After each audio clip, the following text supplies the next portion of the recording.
Maybe start with the bridges themselves. They're old. The northbound bridge was built in 1917. The southbound bridge was built in 1958. Both these bridges operate safely today, but they are at risk of collapse in a major earthquake. And this is for a couple of reasons. One is the bridges were designed before earthquake design was something that was considered. And then secondly, they are sitting on timber piles that are founded in deep liquefiable soils that in an earthquake could liquefy and undermine the foundations of the bridge. And so we take this very seriously, and today's seismic or earthquake design accounts for the risk we have here in Oregon in a Cascadia subduction zone earthquake.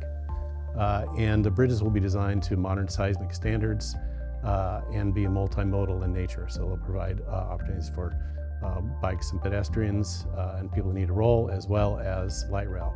So these bridges will be designed to withstand a major earthquake and have foundations that reach down to the compacted gravels that are a good foundation that are about 200 feet deep in this area. So they'll have modern seismic resistance, but we're also replacing those with two new bridges just downriver. But we're also replacing the North Portland Harbor Bridge that's between Hayden Island and North Portland to modern seismic design as well.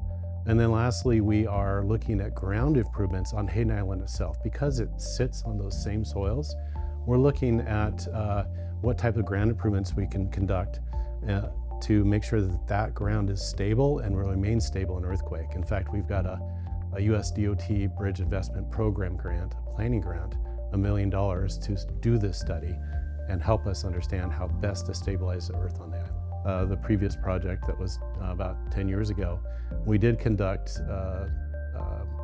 pretty extensive research on an actual implementation of a test shaft program, so driving a large casing, it's almost 9 feet in diameter, down to that solid foundation to see how you could drive it down, what the construction technique might look like, and how much load it could carry. We also did a test pile program where you took 2-foot diameter pipe piles, drove those down as well, and tested their capacity to really help us inform us of the foundation conditions, because that's usually one of the biggest risks in construction is the unknowns under the ground. And that's really helped us eliminate or mitigate a lot of those risks.